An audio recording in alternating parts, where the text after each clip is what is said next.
দেখছেন Kolkata TV. Good morning Kolkata নিয়ে আপনাদের সঙ্গে রয়েছি ভাস্বতী। আর গুড মর্নিং কলকাতায় ভাস্বতীর সঙ্গে রয়েছে আমি অভিক। আর শুরুতে যে খবরে নজর রাখবো, আসন্ন লোকসভা নির্বাচন আর লোকসভা ভোটের ময়দানে বর্ষিয়ান নেতারা সামনে থেকে লড়াইয়ে নেতৃত্ব দিন। আসন্ন নির্বাচনের মুখে কংগ্রেসের অন্দরে এই দাবি ক্রমশ জোরালো হচ্ছে। এবং শুধু তাই নয় ভাস্বতী, রাজ্যে রাজ্যে যে ছবি দেখতে পাচ্ছি, সিনিয়র নেতাদের প্রার্থী করার পক্ষেই কিন্তু এই মুহূর্তে সরব হচ্ছেন কংগ্রেসের নেতা কর্মীরা। তরুণ মুখের পাশাপাশি প্রবীণদেরও সরাসরি ভোটে প্রতিদ্বন্দ্বিতার দাবি উঠছে কংগ্রেসে। সাংগঠনিক স্তরে এই নিয়ে কোনো সিদ্ধান্ত না হলেও সদ্য ক্ষমতা হারানো দুই রাজ্য রাজস্থান ও ছত্তিশগড় তো বটেই, অন্যান্য রাজ্য থেকেও অভিজ্ঞ নেতাদের লোকসভায় প্রার্থী হওয়ার দাবি উঠতে শুরু করেছে। বিজেপির প্রবল পরাক্রমের মোকাবিলায় বর্ষিয়ানরা প্রার্থী হলে সংগঠনের নিচু তলায় তার সদর্থক প্রভাব পড়বে বলেই মনে করছেন নেতৃত্বের একাংশ। তাঁরা চাইছেন রাজস্থানের প্রাক্তন মুখ্যমন্ত্রী অশোক গেহলট বা ছত্তিশগড়ের প্রাক্তন মুখ্যমন্ত্রী ভূপেশ বাঘেলের মতো নেতা সংশ্লিষ্ট রাজ্যে লোকসভায় প্রার্থী হয়ে সরাসরি ভোটের ময়দানে নামুন। 2019 সালে মাত্র 52টি আসন লোকসভায় জিতেছিল কংগ্রেস।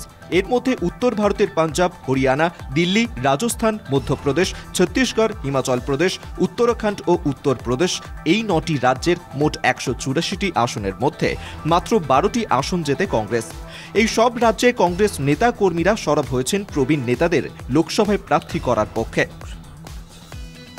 সূত্রের খবর, রাজস্থানের প্রাক্তন স্পিকার সিপি যোশী, প্রাক্তন মুখ্যমন্ত্রী গেহলট বা প্রদেশ কংগ্রেস সভাপতি গোবিন্দ সিং দোতাসরার মতন প্রবীণ নেতাকে প্রার্থী হওয়ার জন্য দাবি উঠেছে।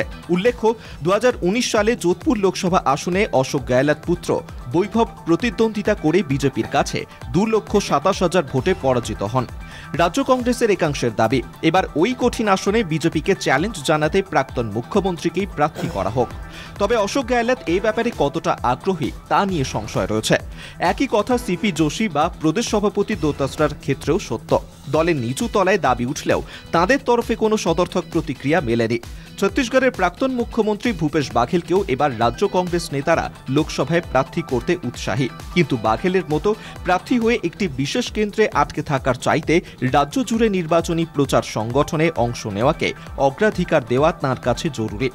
হরিয়ানার রাজ্যসভার সদস্য দীপেন্দ্র হুদাকে রোহতক আসন পুনরুদ্ধারে প্রার্থী করার দাবি উঠেছে। হিমাচল থেকে মধ্যপ্রদেশ, সর্বত্র দলের প্রথম সারিতে থাকা বর্ষিয়ানদের প্রার্থী করার পক্ষে দাবি উঠেছে ওইসব রাজ্য কংগ্রেসের অন্দরমহলে। উত্তরপ্রদেশ সমাজবাদী পার্টি কংগ্রেসের জন্য 16টি আসন ছাড়ার প্রস্তাব দিয়েছে। কংগ্রেস যদি প্রবীণ ও গ্রহণযোগ্য ব্যক্তিকে প্রার্থী করতে চায়, তাহলে তারা আরও আসন তাদের ছাড়তে প্রস্তুত বলেই বার্তা দিয়েছে সমাজবাদী পার্টি। রাজ্যে রাজ্যে ওঠা এই দাবির প্রেক্ষিতে হাইকমান্ড কি অবস্থান নেয় সেটাই দেখার। কলকাতা টিভি। আর এরপর যে খবরে নজর রাখবো, মমতার পথেই এবার দিল্লিতে বিজয়। কেন্দ্রের বিরুদ্ধে আর্থিক বঞ্চনার প্রতিবাদ এবং সেই প্রতিবাদেই দিল্লিতে ধর্ণা দিতে চলেছেন কেরলের মুখ্যমন্ত্রী পিনারাই বিজয়ন। এবং সেই জায়গা থেকে একই অভিযোগে রাজধানীতে তারাও ধর্ণা দেবেন বলে সম্প্রতি জানিয়েছেন কর্ণাটকের কংগ্রেসের মুখ্যমন্ত্রী সিদ্দারামাইয়াও। প্রথমেই কেন্দ্রের বিরুদ্ধে রাজ্যের পাওনা অর্থের দাবিতে বাংলার মুখ্যমন্ত্রী মমতা বন্দ্যোপাধ্যায়ও ধর্ণা দিয়েছিলেন দিল্লিতে। অর্থনৈতিক ক্ষেত্রে রাজ্যগুলির প্রতি নরেন্দ্র মোদী সরকারের বঞ্চনার বিরুদ্ধে বাংলার মুখ্যমন্ত্রী মমতা বন্দ্যোপাধ্যায় দেখানো পথে এবার বাম শাসিত কেরল ও কংগ্রেস শাসিত কর্ণাটকও। কেন্দ্রের আর্থিক বৈষম্যের অভিযোগে বেশ কিছুদিন যাবৎ সরব হয়েছেন কেরলের মুখ্যমন্ত্রী পিনারাই বিজয়ন। এই নিয়ে একাধিকবার কেন্দ্রের অর্থমন্ত্রী নির্মলা সীতারামনের থেকে প্রধানমন্ত্রী নরেন্দ্র মোদীর দ্বারস্থ হয়েছেন তিনি। বিজয়নের দাবি, অবিজেপি শাসিত রাজ্য বলেই রাজনৈতিক কারণে কেরলের সঙ্গে বৈষম্য করা হচ্ছে।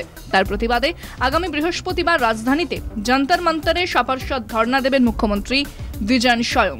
বিজেপির হাত থেকে কর্ণাটক ছিনিয়ে কংগ্রেস ক্ষমতায় বসার পর থেকে নানাভাবে রাজ্যের সঙ্গে সহযোগিতা শুরু করেছে কেন্দ্র।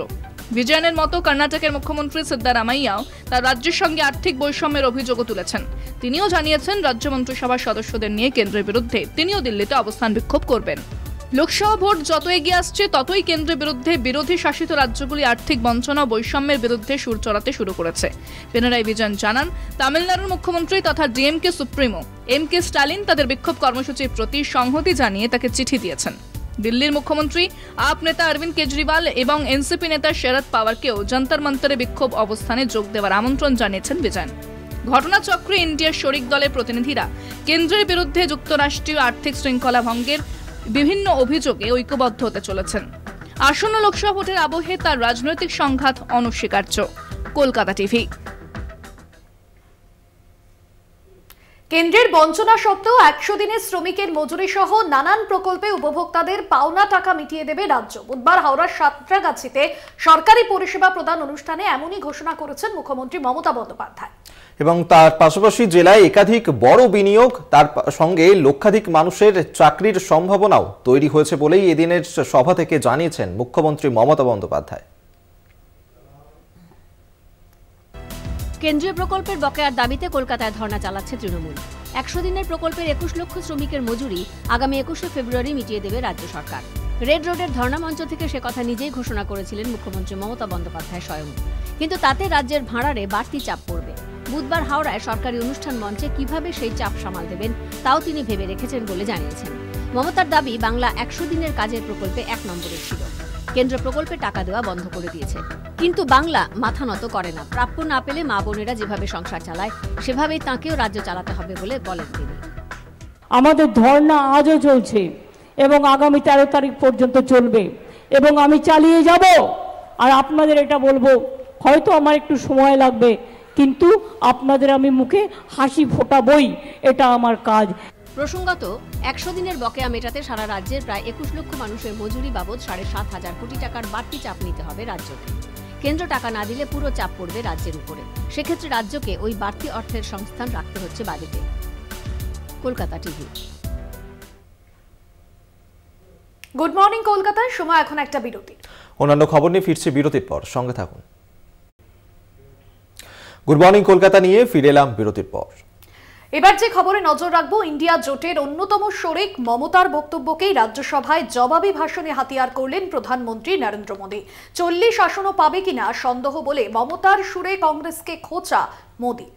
এবং নরেন্দ্র মোদী তিনি জোটকেও কটাক্ষ করেছেন। লাগাতার হাত শিবিরকে নিশানা করেছেন এদিনের ভাষণে প্রধানমন্ত্রী নরেন্দ্র মোদী। সমস্ত রিজিওনাল পার্টিকে ঐক্যবদ্ধ করে এক জায়গায় দাঁড়াতে কংগ্রেস, তুমি তো একা পারবে না।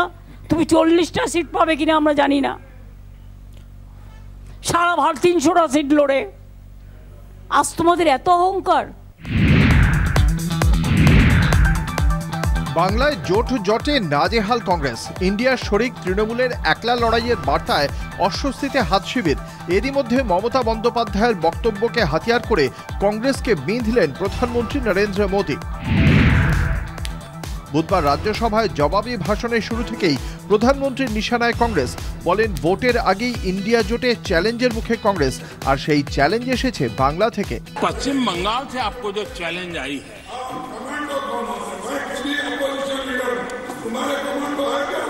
और पश्चिम बंगाल से चैलेंज आई है कि कांग्रेस 440 पार नहीं कर पाएगी, 40 पार नहीं कर पाएगी।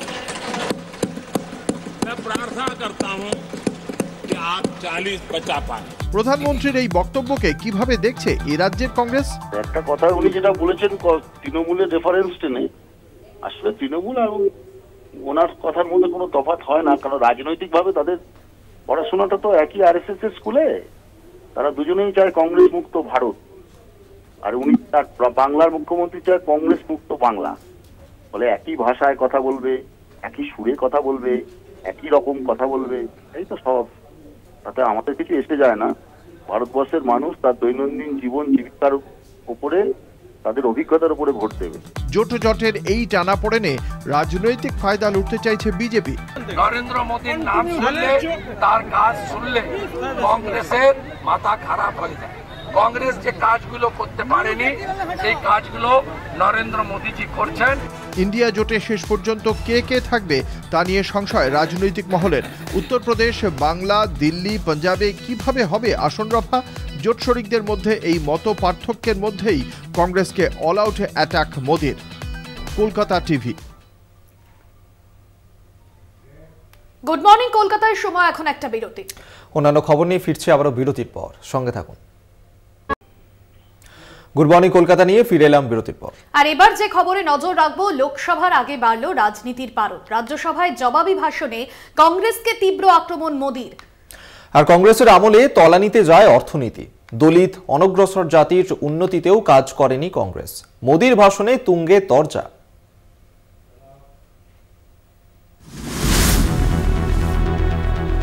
লোকসভা ভোটের আগে শেষবার সংসদ থেকে প্রধানমন্ত্রীর ভোট ভাষণ, বিজেপির সাফল্যের খতিয়ান আর কংগ্রেসের ব্যর্থতা। রাজ্যসভার জবাবি ভাষণেও সুর চড়ালেন প্রধানমন্ত্রী নরেন্দ্র মোদী। নিশানায় কংগ্রেস। রাজ্যসভার জবাবি ভাষণে মোদীর তীব্র শ্লেষ খার্গের দিকে। কংগ্রেসের আমলে দেশে অর্থনীতি তলানিতে, ক্ষমতার লোভে সংবিধান ও দেশের মর্যাদাকে জেলবন্দি করে কংগ্রেস। জরুরি অবস্থা জারি করে গণতন্ত্রে কণ্ঠরোধ করে কংগ্রেস। দলিত অনগ্রসর জাতির কোনো উন্নতি করেনি। कांग्रेस ब्रिटिश राजेर दावेदारी करेছে। जिस कांग्रेस ने ओबीसी को पूरी तरह आरक्षण नहीं दिया, जिसने सामान्य वर्ग के गरीबों को कभी आरक्षण नहीं दिया, जिसने बाबा साहब के बजाय बाबा साहब को भारत रत्न देने योग्य नहीं माना, अपने ही परिवार को भारत रत्न देते रहे, जिस कांग्रेस ने देश की गली सड़कों चौक चौराहे पर अपने ही परिवार के नाम के पाठ जड़ दिए हैं, वो हमें उपदेश दे रहे हैं, वो हमें सामाजिक न्याय पाठ पढ़ा रहे हैं। कांग्रेस दलित विरोधी एटा प्रमाण करते नेहरू चिठिकेও হাতিয়ার করেন মোদি। পাল্টা কংগ্রেস মনে করিয়েছে স্বাধীনতা সংগ্রামে তাদের অবদানের কথা। इतिहास की पन्ने को थोड़ा देखने के लिए मैं सबको गुजारिश करूंगा, खासकर प्रधानमंत्री जी को। उससे पता चलेगा कि ब्रिटिश कॉलोनियल पावर को देश से खदेड़ने के लिए हजारों लाखों की तादाद में उस दिन की जो आजादी की लड़ाई में शामिल हुई थी, उन्हीं के बीच एक भी बीजेपी की नेता नहीं थी। কংগ্রেসের মতো আক্রমণ করেছে তৃণমূলও। সোশ্যাল মিডিয়ায় পোস্ট করে মোদি জমানার খতিয়ান সামনে এনেছে তৃণমূল।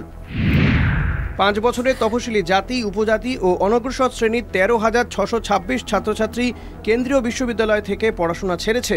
তফসিলি জাতির ওপর অপরাধের সংখ্যা 13% থেকে বেড়ে 2022 সালে দাঁড়িয়েছে 14.3%।